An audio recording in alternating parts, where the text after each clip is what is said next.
Welcome back to the Radical Innovators podcast.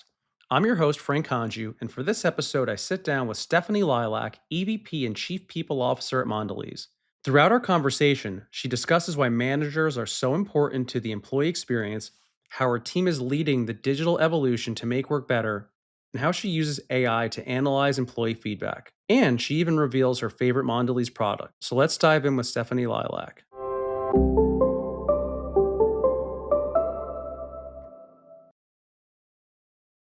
Hey, Stephanie, so great to see you, and thank you for joining us on the Radical Innovators podcast. Hi, Frank. Thank you so much for inviting me. I'm really grateful to be here. I've been eager to get you on, as you probably know, and I know it took a couple of reschedules. So thank you for sticking with me and joining us today. Thank you so much for your patience. Every time I do one of these, it's really important. Obviously, people want to get to understand who you are as a person, and of course, they want to get to understand, who you are as the executive. So I think what is really cool and what I loved in your bio is, which is a bit unique in terms of sitting on two corporate public boards, and prior to this role. So I would love to hear a little bit about what your journey was like and leading into your current role at Mondelez. I would describe my career as a wonderful, diverse mix of experiences, whether it was the kind of roles I had, the industries I've been in, and then the kind of global footprint I've been able to experience as well. So the first probably 15 years of my career, very supply chain oriented. I came up through a lot of different roles in supply chain as HR manager. I was a plant manager at one point. I actually paid for college by being a plant operator. So I made doors for 4 summers.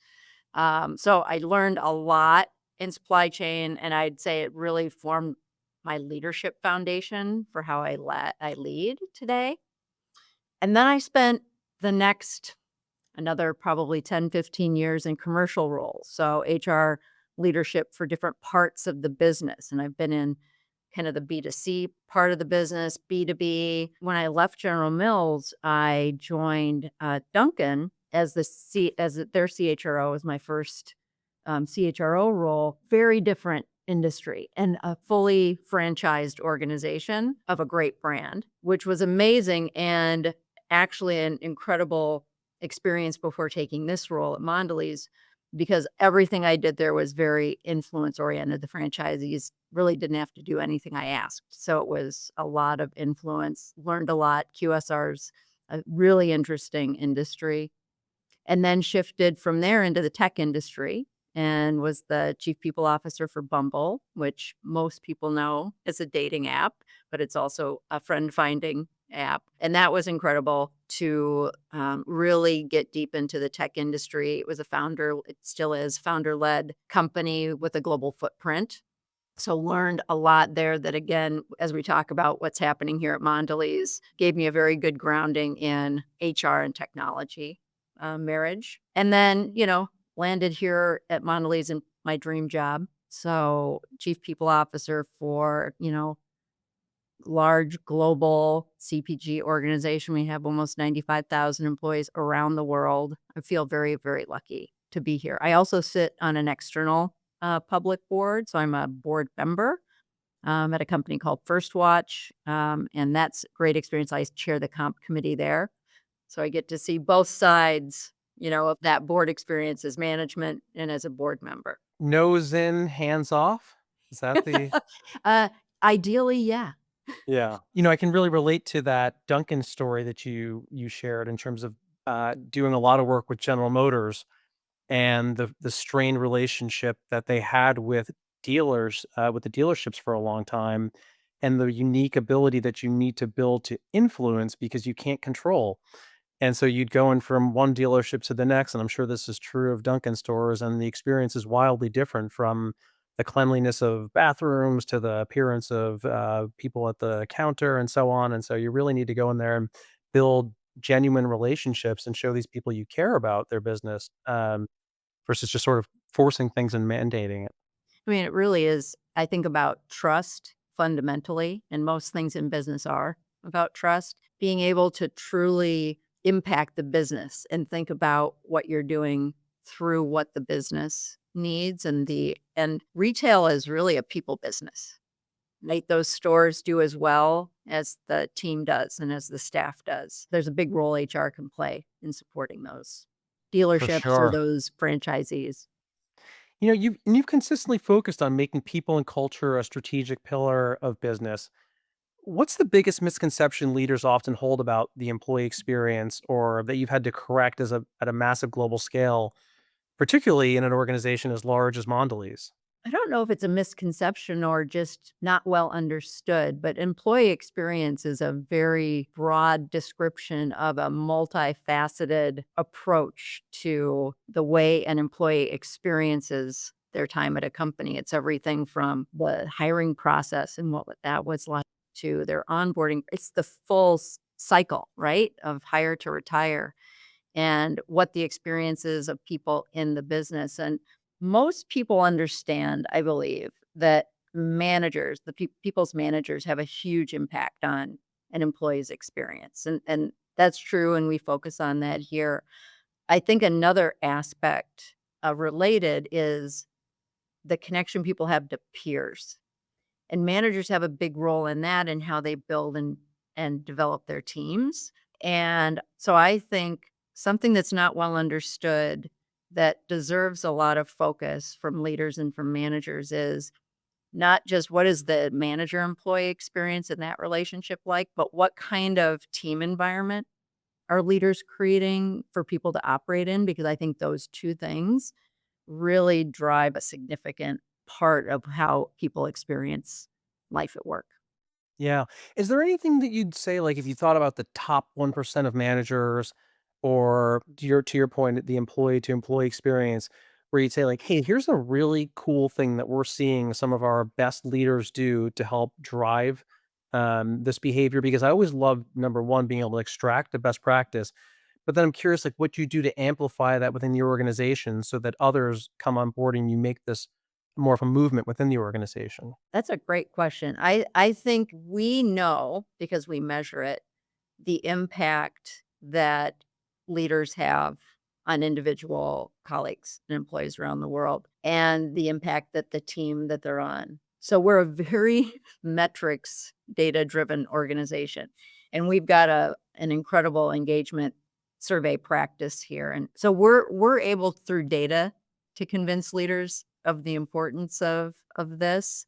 And so we get a lot of uptake on what makes a leader great here. It's many things, but a few things that are really critical are they able to articulate a compelling and inspirational vision? Do they create an environment of trust and safety where people can really have open conversations and more importantly bring all they have to offer and co-create solutions together? Then I think it is about our standards held equitably across the organization and the team.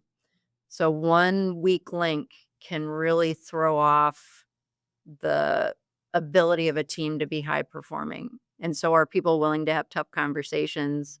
Are people, ready and willing to lean into goal alignment, development conversations, and then expectation Yeah. setting with the team? And I bet there's one other thing that's there that would be underlying for these top managers, which is giving a damn, right? And so when you're asking people how they're really doing and caring and building that in, and it's so often we jump into calls and meetings, and it's really about like what's on the agenda versus taking that intentional pause to check in and see like how people on the team are doing and following up on that. And you notice that the people that have a true following or the people that do that, they're invested not only in your professional success, but your personal success. So can I tell you a story Go just ahead, to of course. just to amplify what you're saying? Because I couldn't agree with you more. It's probably actually two stories. So when I onboarded here, 2 years ago, every conversation I had, whether it was with my team or other people I was meeting and onboarding, I started every conversation with, tell me about you personally and tell me about your career aspirations. That was nothing special. That's just how I connect with people. The impact that had and the referencing people made to that over time, I think it is really important to show that you care about people and that you give a damn, and frankly, that you have a personal life and story too, and it's not perfect, right? So I had a meeting with my leadership team this summer, and one of the conversations we had about, okay, how can we get even better as a team? And I've got a great team. The conversation migrated to how are we there for each other, right? We have big, tough jobs. Everybody's kind of in their space. I've got region leaders and COE leaders. And we ended up having this really robust conversation about what's our commitment and responsibility to each other as peers to support each other through the good times and the bad times. And I think that's another way that caring really shows up. Are there safe places you can go to process things and get support? Yeah, I love it, right? It's this idea of like moving away from a hub and spoke team to how are we truly a team? How are we helping each other? And to your point, personally and professionally, and you can't do that if you don't know what's going on for an individual's life, right? And so, I've been hosting these CHRO events for the last 10 years, and it was the first back in 2015. Actually, today is the 10-year anniversary of the first CHRO dinner that I hosted. But in You're kidding. 2015, Congratulations. yeah, thank you. It was beginner's luck. I had all the top CHROs in New York, and so that'll be cool. We're doing it again actually in a few weeks, but in that conversation, it was so much different than what it would be today. There was this conversation of like, how do we earn a seat at the table? And like those are just long gone, right? Like that's just not the conversation. Now it's become more of this balance of like, how are CHROs both strategic and deeply operational while being stewards of culture? And there's this like dynamic of how do you balance a few of those? I'm curious if there's any current examples of you having to navigate that tension, or where you see the evolution of the role going even further from where it is today, and maybe let's say in the next year to 5 years. I think one of the great tensions that leaders are consistently navigating is the balancing of long term and short term, right? There's always the tyranny of the urgent, even in the top jobs in the organization. You have to very deliberately make time for the long term. Because for most people, the short term, the urgent is going to be a more comfortable, if not, um, required place to be. What's the way to do that? I mean, the way to do that is, at the start of the year to block the time for it when you're setting strategies and agendas to set multi-year strategies and agendas, so that what you're doing year on year is maybe tweaking the priorities, within the strategic framework and getting momentum moving over time. I'm in a global function, right, in a very decentralized organization that is basically run by 23 presidents. So we have 23 presidents running independent business units.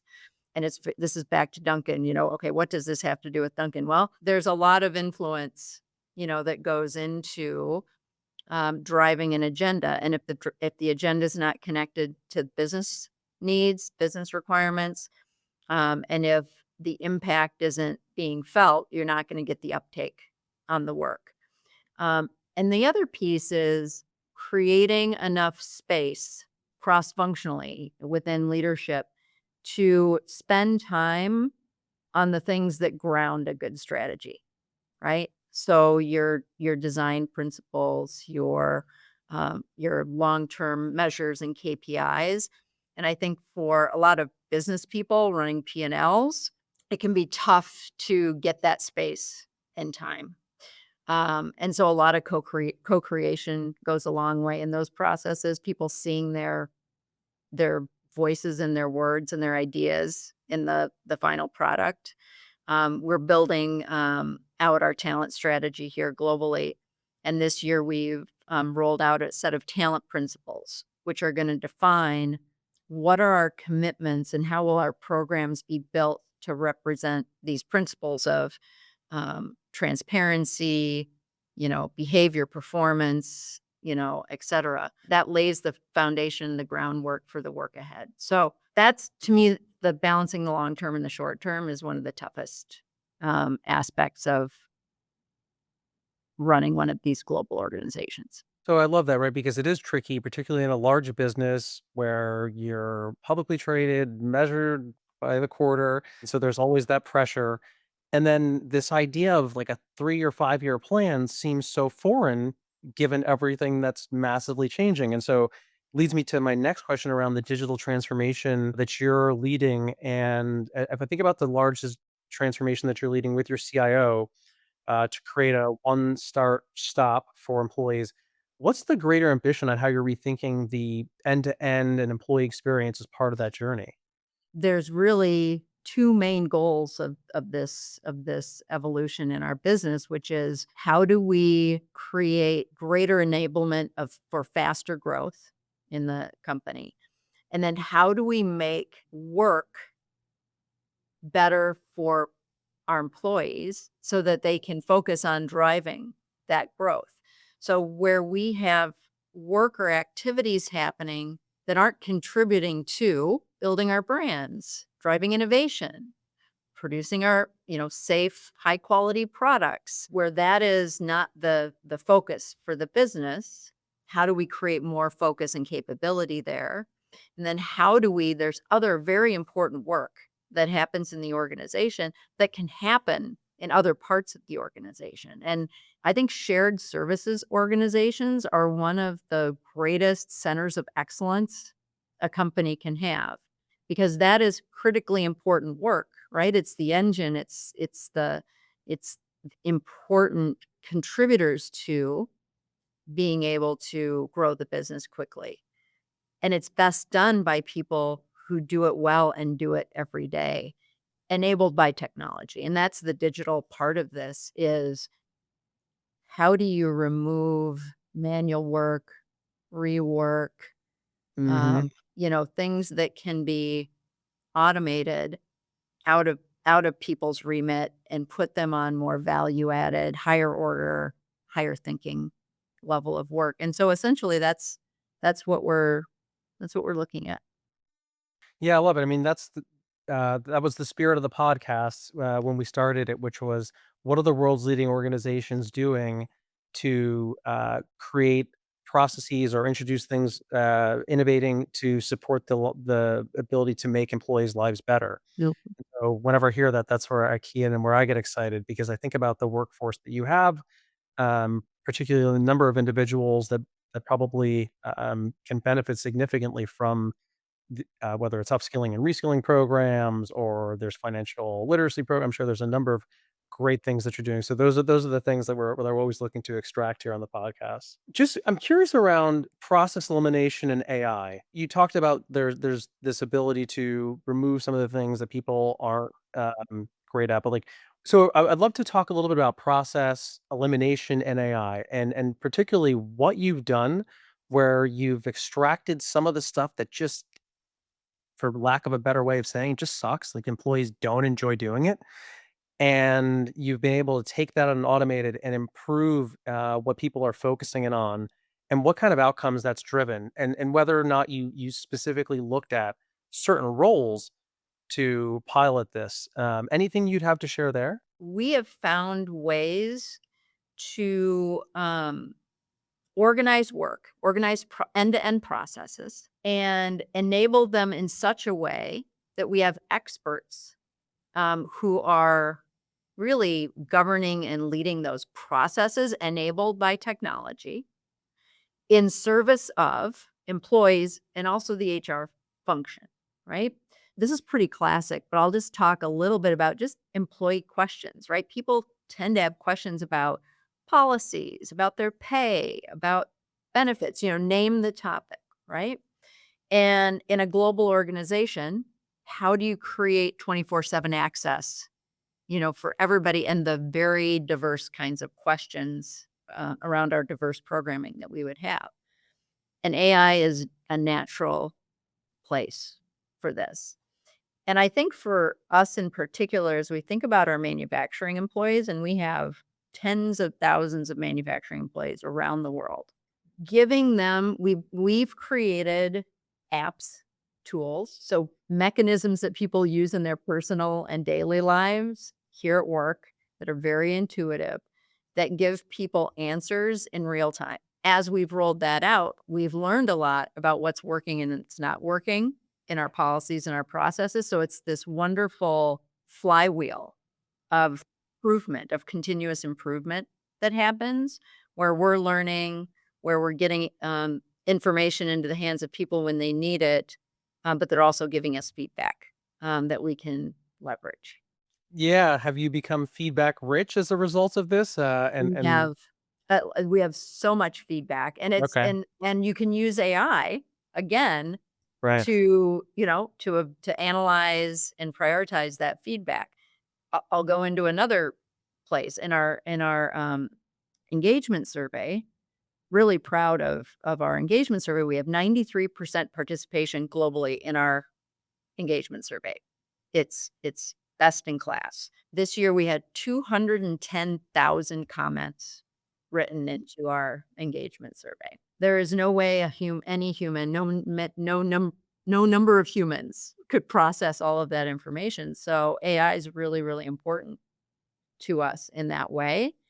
And that gives us the insights that then lets us actually put meaningful actions in place, again, that drive that employee experience. So I'm sure you know, I'm sure you've heard this over these 10 years.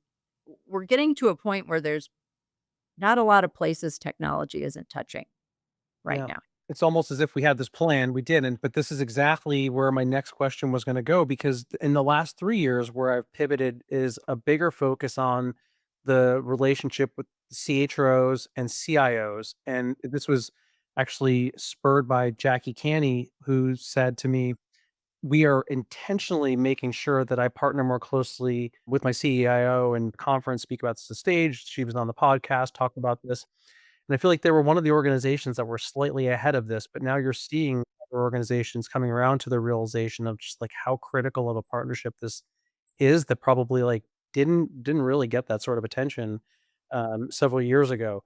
So I'm curious in terms of like what that looks like, and with if you, I'm assuming you agree that's vital, but how did your technology counterparts collaborate with your organization to both shape that digital strategy so that you've talked about some of the great stuff you're doing, but I imagine you're thinking about, like, what's next. So, curious what that partnership looks like and if there's any cool things that are on the horizon that you'd share. I am incredibly lucky to work with a very talented chief technology officer. His name's Filippo Catalano. I think at this point, Filippo and I feel like we're attached at the hip in all the best ways.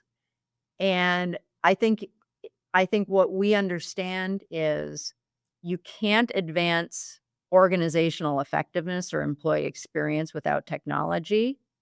And he can't build a digital organization and without HR. They have to be connected and done together for it to be done well. We are together defining with our CEO and with our leadership team the digital agenda and our board, the digital agenda for Mondelez.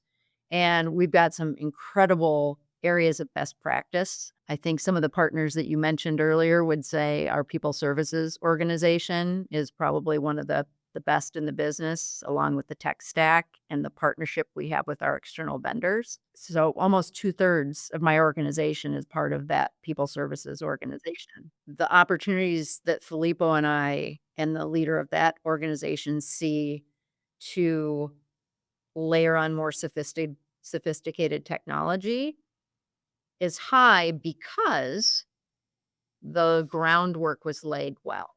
So you can't do more advanced technology and you can't develop technology with your vendor partners if you don't have really strong end-to-end processes defined in the first place, if you don't have really good data integrity in the organization, and if you don't have your services organization structured and staffed with top talent. Like those are all required before you get to, in my opinion, dabble in some of the newer and more not exciting kind of more exciting areas of technology.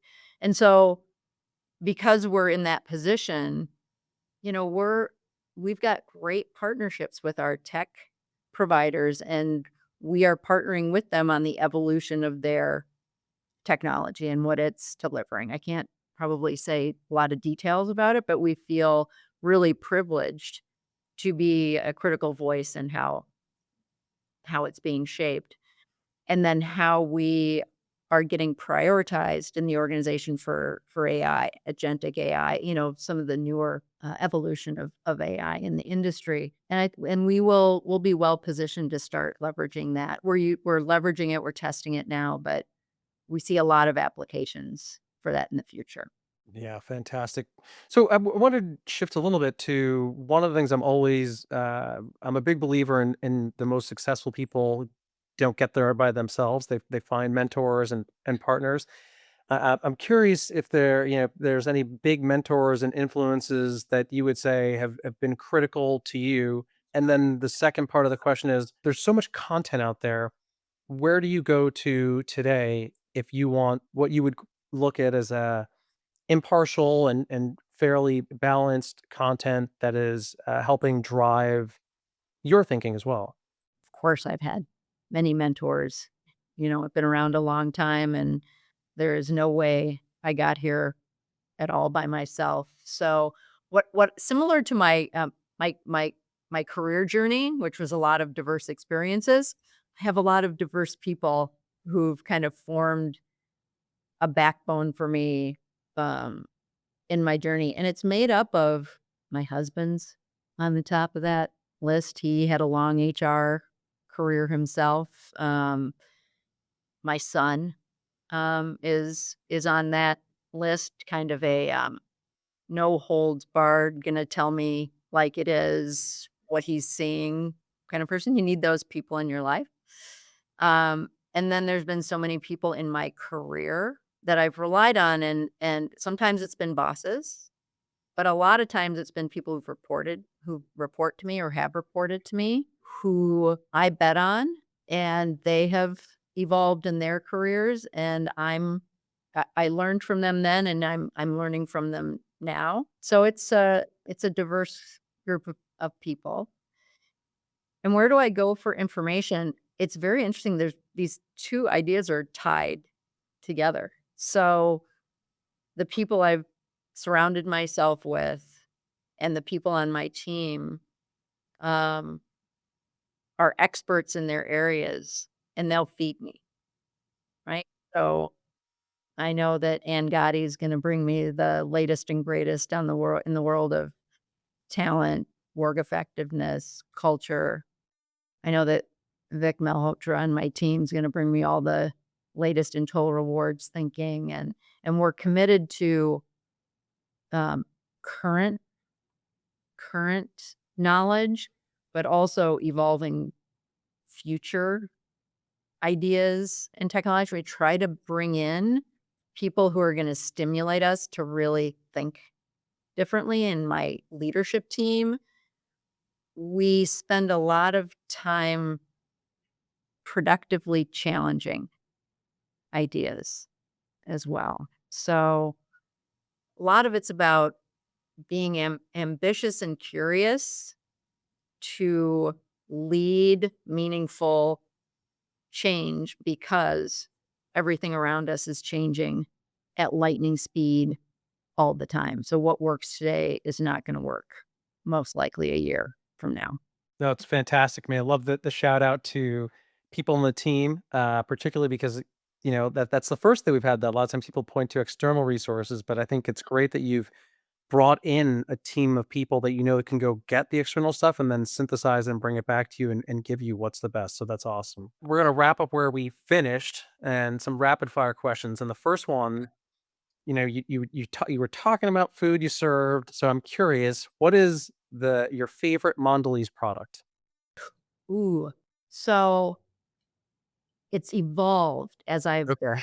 learned the number of brands that we have here. But I love, we have a product called Lu, which is a French brand, and they have a product called Petit Écolier, which is Okay. a sweet biscuit with a big chunk of chocolate on top of it. Highly recommend. That sounds pretty good. Now, can that be found in the US for, It some can. Okay, Yes, you cool. can. Alright. What was your first concert? 1985 Bon Jovi. So you were 3, that's wild. Don't even go there. I'm very pleased to be my age. Uh, red wine or white wine? White.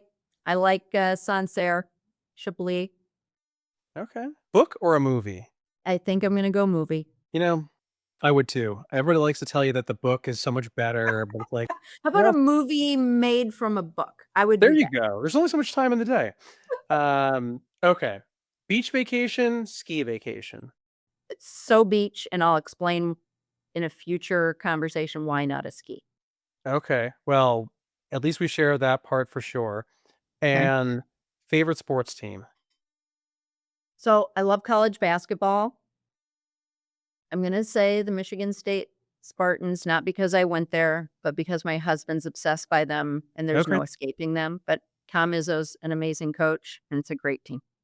I've got a bet. My wife went to Duke, and I don't have a rooting interest, so I root for Duke. You root for so I mean, similar. Like we're in similar positions. Yeah, exactly. Well, now I'm throwing out one last one, only because I just have to know. Uh, Rolling Stones or the Beatles? Oh, so I think I'm gonna go Beatles because it was my second album, my second cassette tape I ever got for my Walkman, and Steve Miller Band was the first, Abracadabra, amazing album, but Beatles were second, and I love the Beatles. I love the Rolling Stones too. You almost broke my heart. It'd definitely be Rolling Stones for me, but since it was so close, I'm not as heart torn on that. Okay, good. I would hate to break your heart, Frank. Stephanie, thank you so much for spending time with us. This has been phenomenal. I really appreciate it and looking forward to the next time we get the chance to spend some time together. Me too. Thanks for having me, and congratulations on 10 years. Thank you. Take care. All right, thanks.